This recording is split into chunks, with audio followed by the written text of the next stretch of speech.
Denise, take a look. This is that bomb dummy unit that did fall from the sky here at Nellis Air Force Base, but they did clear up what exactly happened just after 11:30 this morning. But check this out. These are the snow chains that we're talking about. Cars must have these in order to go up on Mount Charleston. They're very easy. All they do is they come apart and you can put them around a tire like this truck right here, and they snap together. Paula, students here at Canyon Springs High School say this fight was racially motivated, and police have not ruled out the possibility of this. For the first time in 15 years, lawmakers are once again faced with the issue of don't ask, don't tell. James Davis was in the Air Force for 20 years. He served in Operation Desert Storm and Operation Iraqi Freedom, fighting along other servicemen and women. James Davis is gay. We're on the 64th floor here at Mix at the hotel, and the party is getting started. Paula, we've just learned that Silver State Helicopters officially has declared bankruptcy. You may remember Jerry Ola, his name. He is the owner of this company. He ran for sheriff during the last election, and he lost to now Sheriff Doug Gillespie. Students and employees are now wondering what to do. Look, I'm not going to say anything on your camera, so Okay. Need to leave.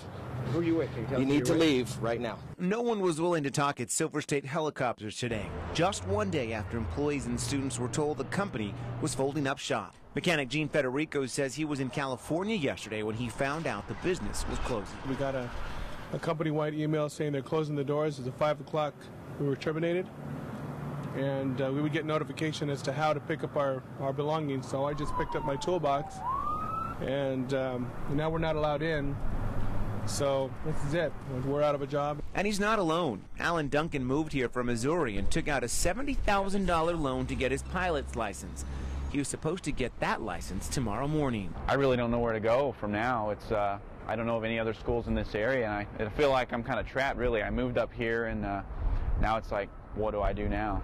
In 2006, Jerry Arola, the owner of Silver State Helicopters, told the Channel 8 I-Team he always did what was needed to keep his business flying high. The business that I have, the helicopter company, what people don't see, the behind the scenes, is when you're building a business, you roll up your sleeves and you work 16-hour days and you do whatever you have to do to make it happen.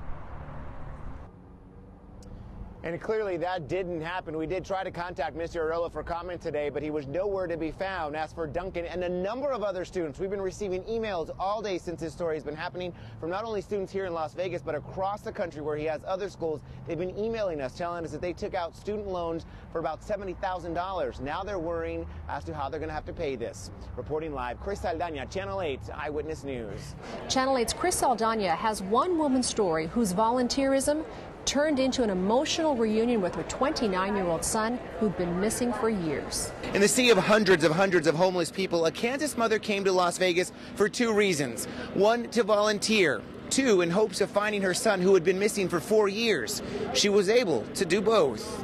So I'm from Kansas City, Missouri, and my son Adam Law, who's 29 years old, has been missing and in Las Vegas since March of '04. Betty Law spoke to us live on Eyewitness News this morning, explaining the mission that brought her here. I heard about this project and I wanted to volunteer to help others in the hopes that if my son needs help along the way, that somebody would help him. She carried with her the last pictures of her only child before he went missing.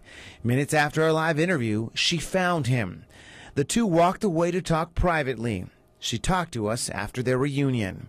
When he immediately recognized me and said, "Hi, Mom," and I can't even explain how it felt. It was just so unbelievable. She never expected to find him. No, I really didn't expect to see him. I came here to help others. So I just think it's a miracle. He did admit to his mom he may be suffering from a mental illness. He says he has extreme panic attacks. And he made the comment, "I don't think that I'm bipolar." Somebody said I might be. The emotional start to her day didn't keep her from volunteering, hoping to help others just like her son Adam. Chris Saldana, Channel 8 Eyewitness News. Dave, if drivers don't have snow chains or snow tires, they're being turned away, but that's not stopping them from having some fun. I want to go ahead and show you the side of the road here. This stretch of road has become a virtual parking lot. People who can't make it up to Mount Charleston are just pulling over, parking and having a good time here, making some snowmen, having some snowball fights, and even some snow angels. But check this out. These are the snow chains that we're talking about. Cars must have these in order to go up on Mount Charleston. They're very easy. All they do is they come apart and you can put them around a tire like this truck right here, and they snap together. Once they're snapped on, you can make your way up to Mount Charleston.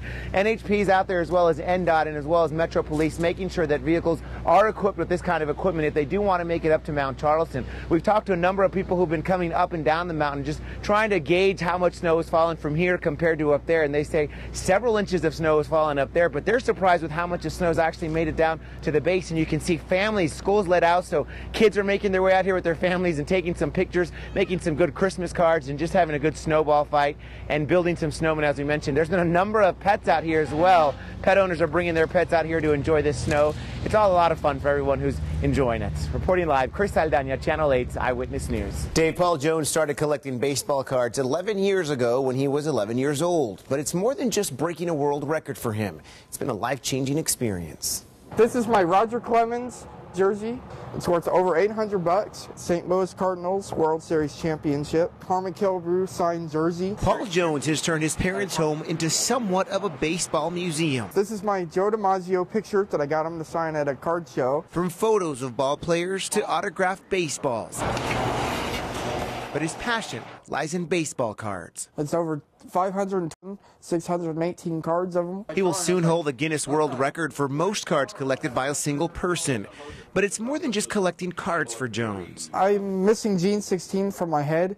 With 16, 17, 18 is how you take in information and process it. 22 years old and living with his parents because of his disability, there were times in his life when he would not talk for months. I kept to myself. I was shy, a nervous person.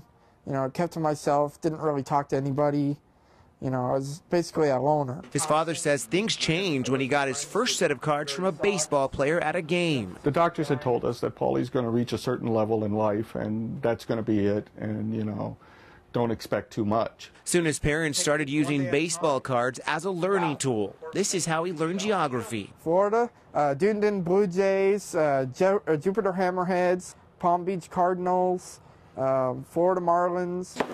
And as for his name, now etched as a world record holder, Jones says this. Because I want to be known as one of the greats. I want to be remembered. And I'm sure he will. Mayor Oscar Goodman certified his cards this past weekend. The paperwork will now be sent to the Guinness Book of World Records for his name to be added as a record breaker.